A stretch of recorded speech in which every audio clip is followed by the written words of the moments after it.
If we ask 100,000 people randomly on the street, this could be anywhere, especially in New York City, downtown, midtown, anywhere in New York City, surrounding areas, or any city, any big city, I would say. If we ask a critical question, should Wendy be free? Randomly, I said.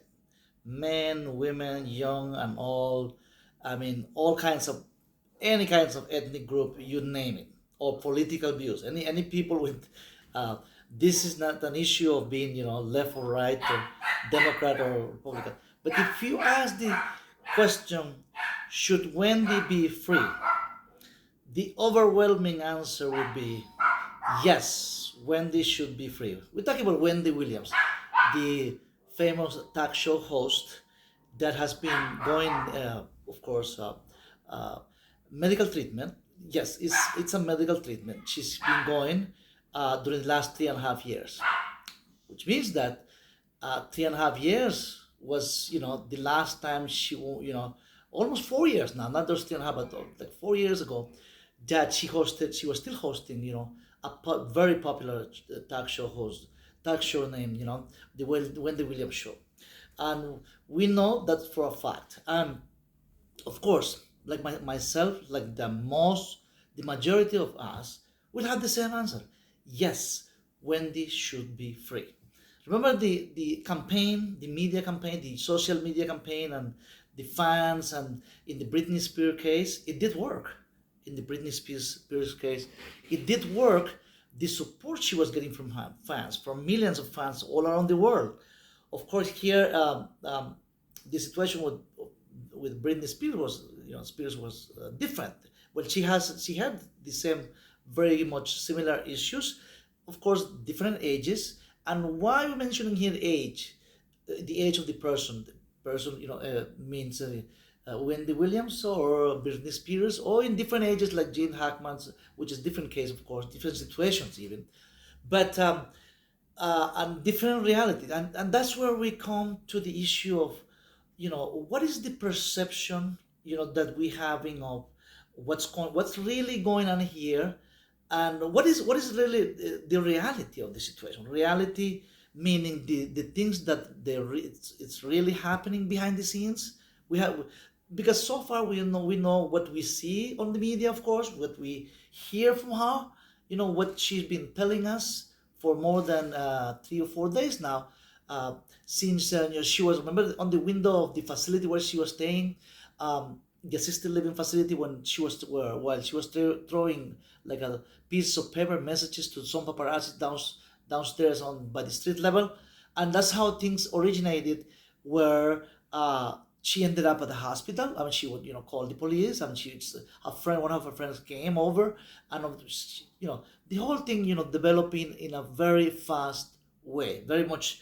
And that's what we know. I mean, that's the perception that, well, she's living like a horror movie, she's in a distress, she's very emotional, she's, so the more we getting to hear from her, the more she talks, the more we hear different stuff, different perspective of people making their opinion known about it. Even people who are not really medical professionals. Let's be clear on this. They're having their opinions known. I mean, friends. Of course, we don't want the opinion of friends. We want second opinion of family members, friends. In any case, situation, and we all know. We all, believe me. This is we all want the best interest of Wendy. And when the good thing about this is that as she's talking and more talking, and keep talking, we hear from her a play, begging for help. I mean, that's the reality. She's begging for help. Anywhere help comes, welcome, right? Anywhere where she's basically begging for help. But of course, um, it seems that as she's keep begging for help, of course she has the help of friends, some few family members apparently, because she was able to visit her father in Miami not long ago, like 3 months ago, that we're going to talk about later. But also, of course, in the media. I mean, she has been a broadcaster for long time. In the long. She's very well known broadcaster. She started in radio, which was back then, yeah, 30, more than 30 or so years ago, or 40 years ago, radio was king. Remember the day and time when the radio was king? Remember the famous broadcasters of Larry King, Walter Cronkite, Peter Jennings, all of these giant legends in broadcasting I'm mentioning. They started in radio when radio was the main thing, and then everything developed, technology developed, and that's what we know now, right? All cell phones, other technology, other medium, other sources of news, entertainment, and the whole thing we know about iPad, cell phones, and on and on. But the issue here is about, guys, is this issue about, let's be clear, money?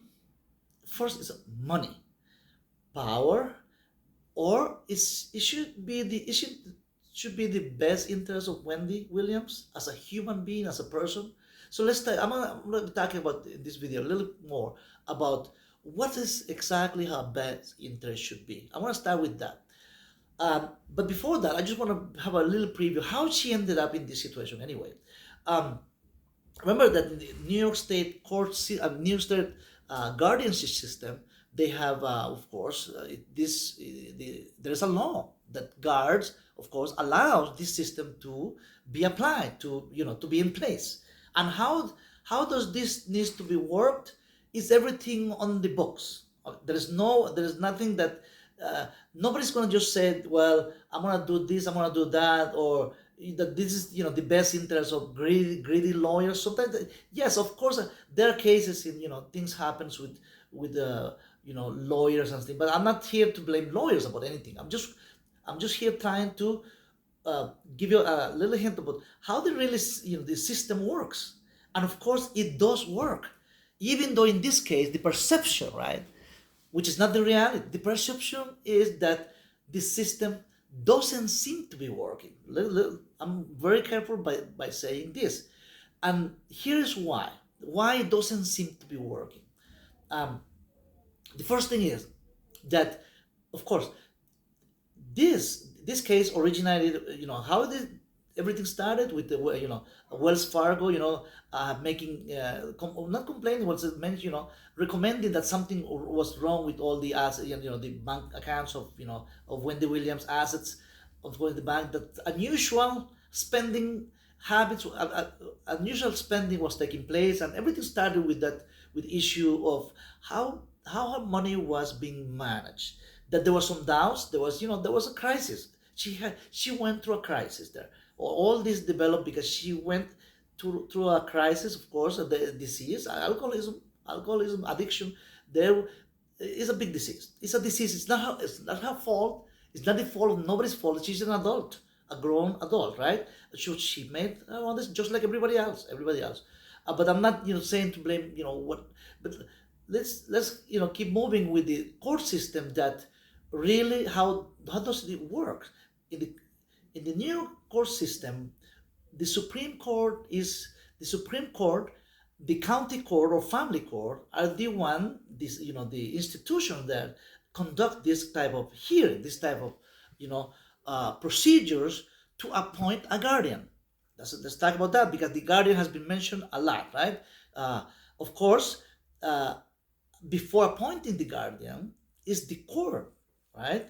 The court is the one that picks the guardian in a process in which I'm going to mention two more people that hasn't been mentioned here, because so far, and rightfully, what she's feeling, right? Because she genuinely feels that I mean, I have no doubt that being in her shoes must be really horror. I mean, it's a kind of torture. I mean, it's hell in a way.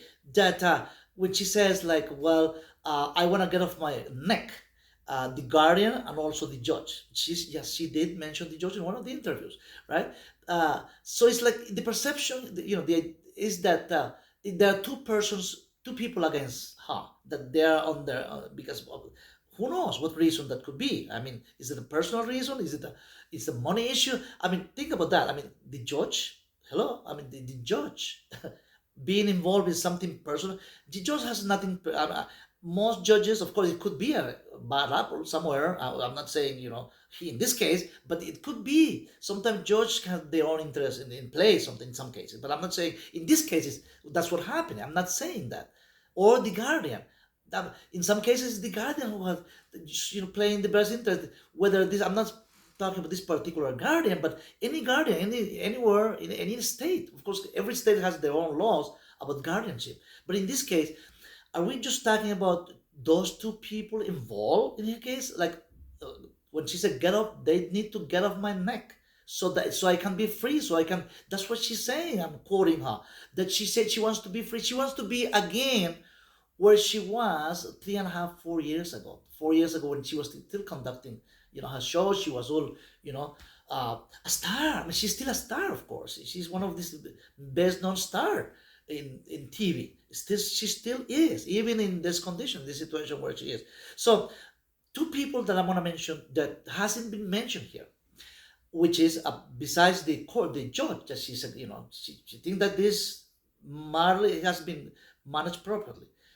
The second person she's mentioning a lot is the guardian. Of course, the guardian sent or the team law, in the legal team already sent a statement, like a discuss, clarifying things that has been said in the media. But let's say two people has been mentioned: the judge that she thinks is on her, I mean that is not on her best interest. So, and the guardian that she claims that, well, it should be either eliminated, either get off a guardianship system to be totally free, or change the system. That's the thing. We're gonna be talking a little more later about why she thinks that. But there are the two more persons that I'm talking about. The evaluator. The evaluator is, of course, is the person who is the judge. Is a professional person, and the evaluator is the one, of course. Is the one who investigates the case, investigates if there are enough evidence, if there are enough, argument, there are enough background history, right? So this case to be brought to the, in front of the judge, to hear the case and to listen in the first place, to listen to the case and get green light, basic green light to go ahead before deciding, even a guardian. Is the evaluator that comes first. That's the first person in play here. And then, of course, the second person that hasn't been mentioned here is the examiner. The examiner is very important because this is the person who is more independent among all these four persons, actually three persons I'm mentioning: the guardian, evaluator, and the examiner. From those three, of course, they have these different roles, and the judge overseeing the entire case. So we haven't mentioned the evaluator, we haven't mentioned the examiner. The examiner, the last person I'm mentioning is the examiner, who gets all the files, all the reports, who consolidates, brings everybody together, all the team involved, everybody involved, all the reports, and claims from everybody else, even from the attorneys, from the different attorneys, involve opinions. The examiner is an independently. That's the most important fact here with the examiner that hasn't been mentioned here. He or she conducts an independent review of the whole situation from different, medical lawyers, different facts. This is the person who, and then after, examine. And this is a professional in her field, in his or her field, that is, capable and was hired, of course, precisely to do this job, to be independent. He was not just because the court system is paying him, to be like, leaning one way or another one. The examiner is with a very extensive resume, with a very extensive reputation, to precisely examine the case, receive complaints. In this case, like for instance, the 10-point test that she passed just in the Linux. I mean, the 3 days ago in the hospital, that she said that she did pass in the flying colors, 10 out of 10, perfect score, right? 10 out of 10. You can get better than that, right? 10 out of 10. More, of course, that testing is going to go to the examiner's office. The this examiner person I'm talking about, one of the most, because it's very independent, and it hasn't been even mentioned in the media, in mainstream media, not in social media or independent. It hasn't mentioned this role. This is the most important role, which has been we could have been discussing extensively this person, because this person is it should be he or she should be very independent, and that's the reason this person has been hired to be very independent. And of course, this examiner, after evaluating the whole spectrum, all points of view, is the one who's going to recommend to the judge. So think about that. It's going to make recommendation. It's going to be this person is a good. It has to be a good writer too. Good writer meaning very professional. Who evaluates, who can just describe the whole situation independently, because at stake is somebody's life. Somebody's life is at stake here. A human being, a beautiful person like Wendy Williams. I mean, that she dreams of going back to what she was doing. Host the talks. Even on radio, she could be. Who knows? I mean, everything is possible. Everything is possible. So this person hasn't been. Of course, I don't mean to be this person the target of everything. What I'm saying is that eventually everything is going to go into that person's hands. All these reports, before even going to the judge, because this examiner, who is independent, is going to be recommended to the judge what's next. What's going to be next in Wendy's life. So in a way, Wendy's future is in the hands of this person. It's not even in the hands of the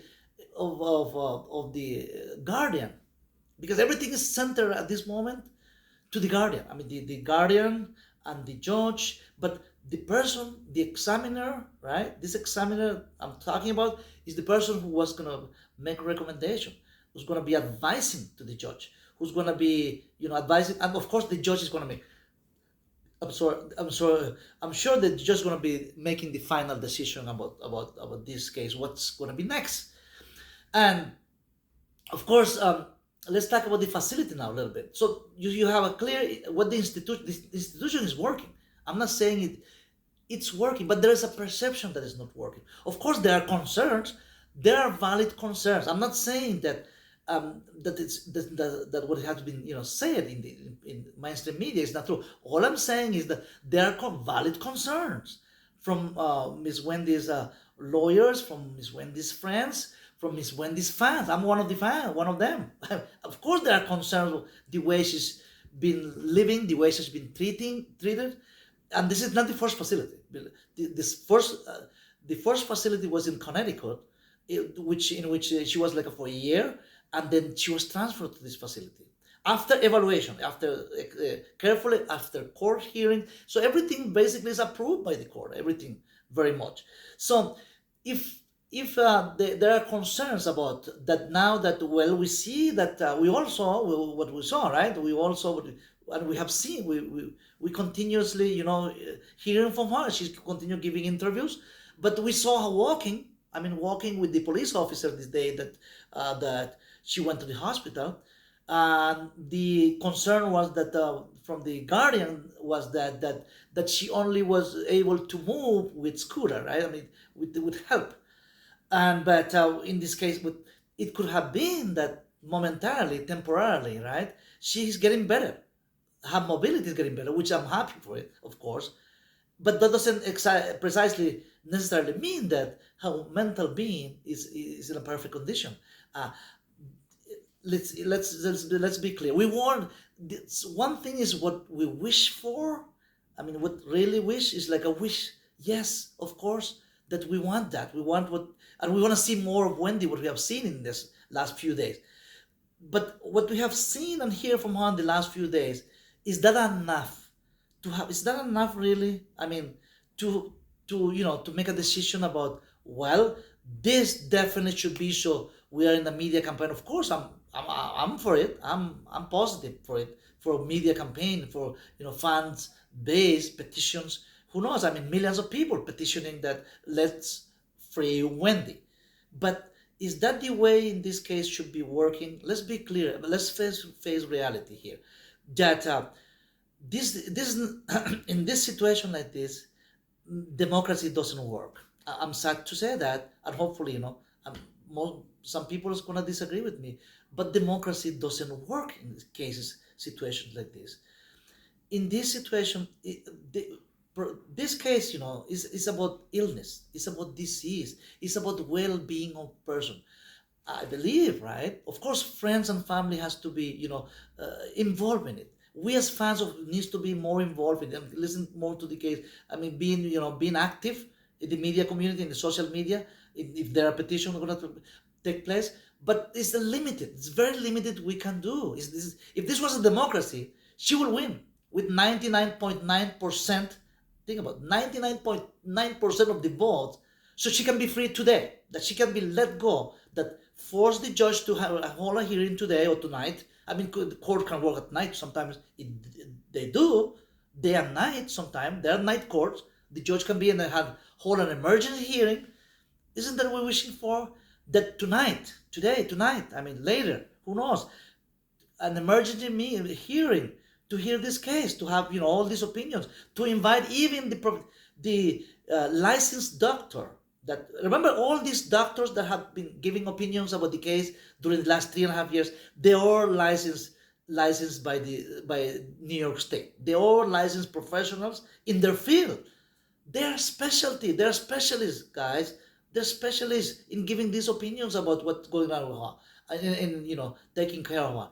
So it's not that they're against that only the doctor who performed the latest test is in favor of her, and the other 9, 10 doctors are against. This is not the case. This is not the way it works, guys. I mean, the way it works is that, of course, the latest doctor that the medical team that did this evaluation, which is 10 questions evaluation about simple questions like who is the president of the United States, when is your birthday, your name. I mean, very simple things, and who knows. I mean, very much. And she was clear. She was very much, clear in what she was answering for.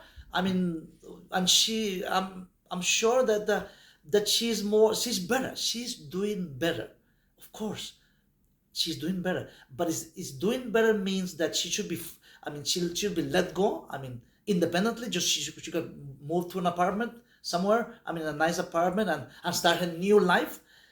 It's not as easy as we think. What can happen if tonight the judge let's go free? I mean, let's be okay. According to this report, and the judge decides to let her just go with the friend. I mean, a family member, somebody, a friend, the friend who was always with her, that she's been there, of course, and other friends, and she has tons of friends in the media, in the media business, and other friends too, genuine friends. I'm not saying that they're bad. All I'm saying, they're genuinely in good faith, they want trying to help. They say, what can I do? I mean, there is a limited thing you can do. Yes, friends, family members, yes, this very limited. So this could be more in the hands of professionals. Of course, even including the doctors who performed the latest test at this hospital, Lenox Hospital in New York City, nearby the facility where she's staying. She's still there. She was, after this could be included even in the next hearing, of course. These professionals from this hospital, they should be called to testify, meaning in good faith, to give their verbal, not just a statement, not just like a statement or a called paper report, which is saying that she did pass, but they should explain more, of course, what is this testing, how did she pass. They should explain the extent. This is a sensitive issue. Somebody's life, somebody's future is in hand here. So these doctors from this hospital, from Lenox Lois, they should be, called in good faith. This is not to confront professional. This is not to let the professional fight in court about this. Let doctor have the fight, guys. Doctors, what we say usually, what we say many things. There's a saying that after a priest or a pastor or a rabbi are doctors. I have known so many doctors, guys, and doctors are of course there are some bad apples too, but most of the professional doctors, they're very compassionate, man. Sometimes we say they're very greedy. They just want to make money. When that's a different issue. But most doctors, 99, they're compassionate. They really care about you. They really care about me. I mean, in since they're lifesavers, they perform all kinds of surgeries. They do saving decisions and go through a lot of stress. So this is not an issue. Let the doctors fight in court. Confront them. This is not like that. They should give their opinion in court, of course, and let the best interest for Wendy to be decide. And let's support that. Let's all support what's the best interest gonna be. Either, if the best interest for Wendy is to let her go free totally, go home and live the new life. Start.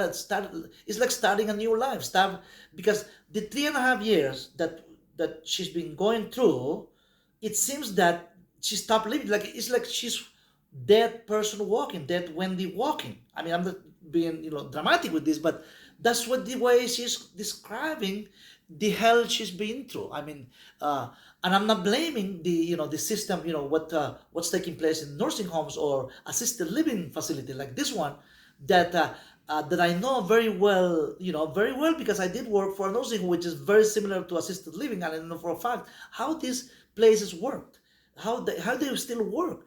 And of course, most places, local, facilities like this where she's staying, and she's describing as a luxury prison, like a luxury prison, not like the Rikers Island, but a luxury prison where, which means that it costs like $18,000 per month, which is a lot of money, almost like 108,000, almost like a 200,000 per year facility. Think about that, 200,000 a year facility.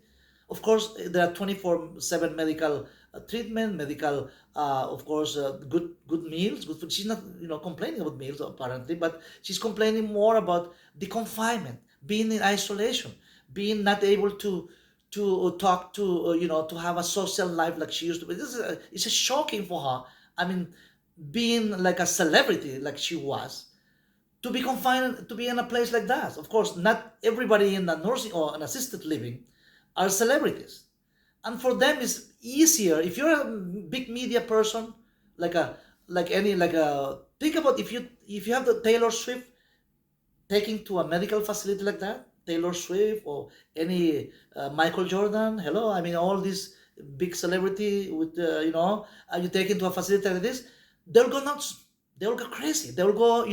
They can even get worse. And I agree. Well, you have to. That's where the opinions of psychiatrists or all these professionals has to come and play.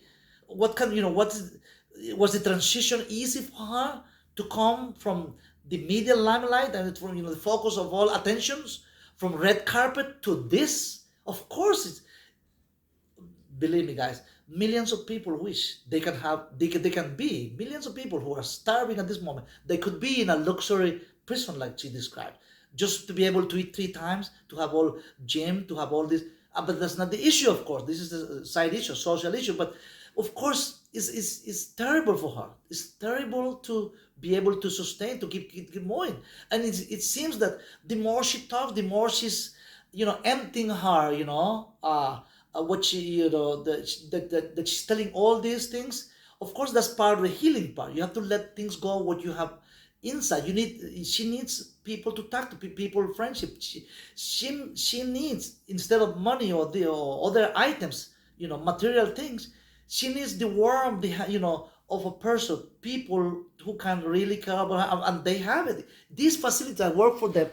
I work in this kind of facility, like nursing home. I say that the people I knew, 99% very compassionate people, very, I mean, people come and go all the time, came and go in these facilities where I worked. Every 2 3 weeks, there are people who couldn't stop because it's stressful. It's a lots of work to take care of different people with dementia, with Alzheimer, with different illnesses. You have to really have extra human, extra compassion. I mean, you have to really believe in God, in Jesus, to be able to really, have that patience to be there, not just for the money, but you have to have a spiritual life on your own, really, too. And they do. Most of them, they have genuine spiritual life on their own. These people working there. So to be able to see, sometimes she complains genuinely. I'm not saying it's not true. What I'm saying is that people in this facility, they don't want to let her do anything, almost not even the phone, use of the phone. But this whole thing about using the cell phone, or having how many visitors she can have, or outgoing calls, all this issue has been taken care of the court. That's the thing. I mean, basically, this facility, they're just complying. They're in compliance with what the court system has ordered to do for that. And I'm sure that these workers in this facility, even the person bringing the tray, because that's a tray with different, there are menus. It's not that she's not eating what she wants. There are menus, of course, that what she can eat, what she cannot eat. There are menus, and this is an expensive facility where there's no shortage of food or drink. Of course, they're not allowed, of course, liquor, of course, right, in this facility, and it's limited. So how we know that this restriction has to do with the so-called summer friends that induct, I mean, that not too good friends that facilitate, that could bring liquor. Who knows? I mean, that's one of the things that you have to be concerned too. How can she goes to a place if she's been let go for the night, for instance, to be with a friend? Who's gonna supervise? Who's gonna be there just to make sure that she doesn't, relapse again, right? Remember that being alcoholic, being any addiction, guys, any addiction in any addiction case, one in 100,000 cases, 100,000 people come back, really, really healed, 100% complete. There is recovery, of course, but there is never an issue 100% recovery. So the temptation is always there. Are we really sure that if Wendy comes out and just live her own life independently, everything, that what's gonna be? She's gonna get invitation from so many friends to go this party, the other party, and I'm not saying people have drinks, right, in parties, right? So the temptation is always there. And when she says that she definitely is sober, I believe her. I believe, of course, you are in an institution, right? She's been institutionalized, not because people wants to punish her or the court want a punishment for. This is not a punishment. She feels that way, of course, and genuinely feels that way. And these are the things that we keep need to working on it. And the professionals involved, social workers at the facility, the APS, Adult Protection Services of the state, of the county, involving all these issues about what's the best interest for Wendy in this case. So as we continue the case, money, of course, is involved. The case, there's lots of money involved, and she's worried. One of the concerns that she's driving her crazy. She's is driving her nuts. Of course, it's a concern of everybody who's reaching 60. She's only 60. She's only 60. She's a young girl. She's a girl. When I call her girl, because she has that upbeat way of, that she wants a new life. She wants to meet, who knows, maybe a new person in her life.